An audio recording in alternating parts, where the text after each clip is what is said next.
இந்த செய்தியை உங்களுக்காக வழங்குவது அருண் மசாலா. 1983 ஆண்டிலிருந்து தரத்துடன் தன்மை மாறாத அறுசுவை சமையலுக்கான அருண் மசாலா.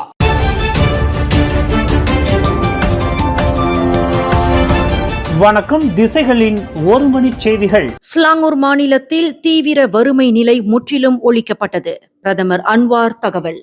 ஸ்லாங்கூர் மாநிலத்தில் தீவிர வறுமை நிலை முற்றிலும் ஒழிக்கப்பட்டுள்ளதாக பிரதமர் டத்தோஸ்ரீ அன்வார் இப்ராஹிம் தெரிவித்துள்ளார். வறுமை ஒழிப்பை இலக்காக கொண்டு தொடர்ந்து முன்னெடுக்கப்பட்ட திட்டங்களின் மூலம் இந்த சாதனை எட்டப்பட்டுள்ளதாகவும் அவர் குறிப்பிட்டுள்ளார். ஷா ஆலாமில் நேற்று நடைபெற்ற பட்டாலிங் மாவட்ட மேம்பாட்டு கூட்டத்தில் இந்த தகவல் தனக்கு வழங்கப்பட்டதாகவும் பிரதமர் தெரிவித்துள்ளார். எனினும் மாநிலத்தில் எந்த ஒரு குடும்பமும் உதவியின்றி தவிக்கும் நிலை மீண்டும் ஏற்படாமல் இருப்பதை உறுதி செய்ய தொடர்ந்து கண்காணிப்புகள் அவசியம் என்றும் அன்வார் வலியுறுத்தியுள்ளார். அதிலும் குறிப்பாக ஒவ்வொரு குடும்பத்திற்கும் முன்னேறுவதற்கான வாய்ப்பு வழங்கப்பட வேண்டும் என்று குறிப்பிட்டுள்ள அன்வார், பயிற்சிகள் மூலம் அவர்கள் தங்களே வருமானம் ஈட்டும் திறனை பெற செய்ய வேண்டும் என்றும் தெரிவித்துள்ளார். அதேவேளையில் மக்களின் வாழ்க்கை தரத்தை உயர்த்த ஸ்லாங்கூரின் பொருளாதார வலிமை முழுமையாக பயன்படுத்தப்பட வேண்டும் என்றும் அன்வார் குறிப்பிட்டுள்ளார். நகரி சம்பிலானில் மந்திரி பசார் அமீனுடின் ஹாரூன் மீது நம்பிக்கையின்றி தங்களது ஆதரவை திரும்ப பெற்றிருந்தாலும் கூட ஒற்றுமை அரசாங்கத்திற்கு தனது ஆதரவை தொடர்ந்து வழங்க உள்ளதாக அம்மாநில அம்னோ கட்சி தெரிவித்துள்ளது. நகரி சம்பிலான் அம்னோ தலைவர் ஜலாலுடின் அலியாஸ் அமீனுடினுக்கு தங்களது ஆதரவை திரும்ப பெற்றதற்கான காரணங்களை விளக்கியுள்ளதாகவும் அந்த முடிவை கட்சி மதிப்பதாகவும் மாநில பொதுச் செயலாளர் அஷ்ரஃப் வஷ்டி டுசுகி தெரிவித்துள்ளார். அதேவேளையில் மாநிலத்தின் நலனையும் அரசியல் நிலைத்தன்மையையும் கருத்தில் கொண்டு நகரி சம்பிலானில் ஒற்றுமை அரசாங்கத்திற்கு அம்னோ தொடர்ந்து ஆதரவு வழங்கும் என்றும் அவர் வலியுறுத்தியுள்ளார். நகரி சம்பிலான் ஆட்சியாளரான சமஸ்தானபதியை நீக்க முயற்சிப்பதாக கூறப்படும் சர்ச்சை தொடர்பாக அம்னோவை சேர்ந்த 14 சட்டமன்ற உறுப்பினர்களும் கடந்த திங்கட்கிழமை அமீனுடினுக்கு தாங்கள் வழங்கி வந்த ஆதரவை திரும்ப பெற்றனர் என்பது குறிப்பிடத்தக்கது.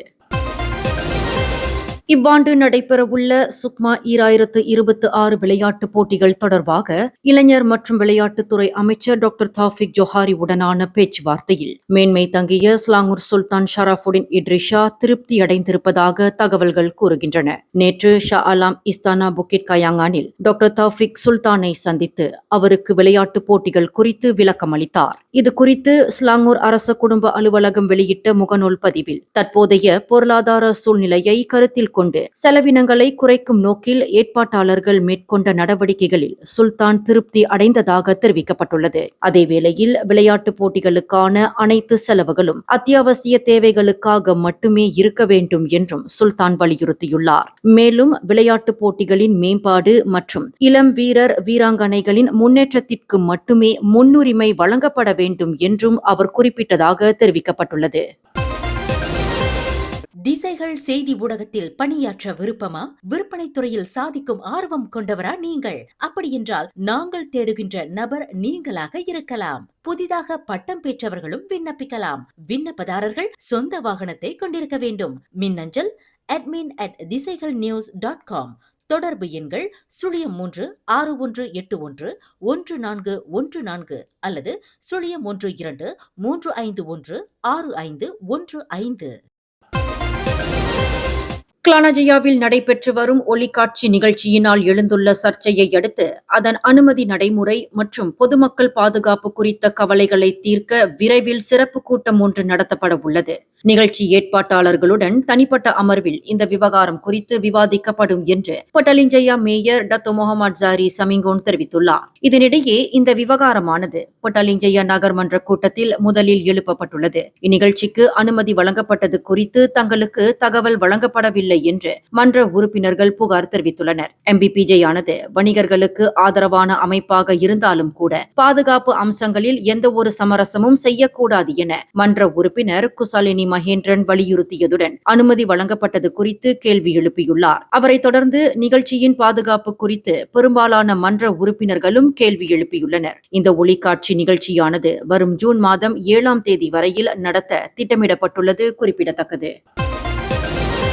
ஜப்பானின் தனோஜி உயிரியல் பூங்காவிலிருந்து டாரா, அமோய் மற்றும் கலாட் ஆகிய 3 மலேசிய யானைகளும் மீண்டும் தைப்பிங் மிருகக்காட்சி சாலைக்கு திருப்பிக் கொண்டுவரப்பட வேண்டும் என்று இயற்கை வளங்கள் மற்றும் சுற்றுச்சூழல் நிலைத்தன்மை அமைச்சர் டத்தோசரி ஆத்தூர் ஜோசப் குரூப் தெரிவித்துள்ளார். ஜப்பான் நாட்டின் காலநிலை யானைகளுக்கு பொருத்தமற்றதாக உள்ள நிலையில் அம்மூன்று யானைகளில் ஒன்றான கலாட் காயமடைந்துள்ளதாகவும் கூறப்படுகின்றது. இந்நிலையில் அம்மூன்று யானைகளையும் மலேசியாவிற்கே திரும்ப கொண்டு வர வேண்டும் என்று கூறி சில தரப்பினர் அமைச்சிற்கு தொடர்ந்து கோரிக்கை விடுத்து வருகின்றனர். கடந்த மாதம் யானைகள் இடமாற்றம் செய்யப்பட்டதிலிருந்து அவற்றின் நிலை மோசமடைந்துள்ளதாக கூறி அத்தரப்பினர் கடந்த ஏப்ரல் 24ஆம் தேதி அமைச்சர் அலுவலகத்திற்கு முன்பு போராட்டத்தில் ஈடுபட்டனர். தெனோஜி உயிரியல் பூங்கா மற்றும் தைப்பிங் மிருகக்காட்சி சாலைக்கு இடையிலான கூட்டு ஒத்துழைப்பின் ஒரு பகுதியாக யானைகள் இடமாற்றம் செய்யப்பட்டன என்பது குறிப்பிடத்தக்கது.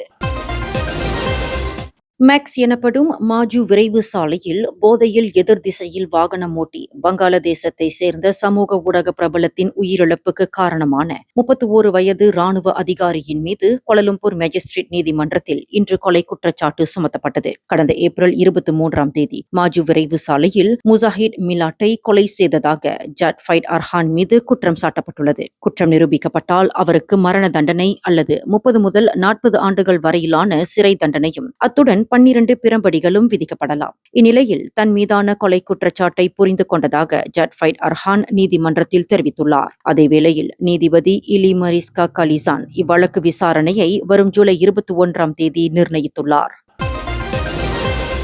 ஸ்லாங்கூர் மாநிலம் கப்போங் தமன் எசான் பகுதியில் இன்று வியாழக்கிழமை அதிகாலை ஏற்பட்ட தீ விபத்தில் 53 வயது ஆடவர் ஒருவர் உயிரிழந்தார். இத்தீ விபத்து குறித்து அதிகாலை 2:31 மணியளவில் தகவல் கிடைத்ததாக ஸ்லாங்கூர் தீயணைப்பு மற்றும் மீட்புத்துறையின் உதவி இயக்குநர் அஹ்மத் முக்லீஸ் தெரிவித்துள்ளார். மேலும் இத்தீ விபத்தில் ஒரே மாடி கொண்ட 5 தரை வீடுகள் முற்றிலும் எரிந்து சேதமடைந்தன. பாதிக்கப்பட்ட வீடுகளில் ஒன்றின் படுக்கையறையில் தீயில் கருகிய நிலையில் ஆடவரின் சடலம் கண்டுபிடிக்கப்பட்டதாகவும் அஹ்மத் முக்லீஸ் குறிப்பிட்டுள்ளார். இத்தீ விபத்து குறித்து போலீசார் விசாரணை மேற்கொண்டு வருகின்றனர். இந்த செய்தியை உங்களுக்காக வழங்கியது அருண் மசாலா. 1983ஆம் ஆண்டிலிருந்து தரத்துடன் தன்மை மாறாத அறுசுவை சமையலுக்கு அருண் மசாலா. மேலும் செய்திகளை தெரிந்து கொள்ள கீழே இருக்கும் பெல் பட்டனை அழுத்துங்கள். உங்கள் மகிழ்ச்சியை வெளிப்படுத்த லைக் மற்றும் ஷேர் செய்யுங்கள். தொடர்ந்து திசைகளோடு இணைந்திருக்க சப்ஸ்கிரைப் செய்யுங்கள்.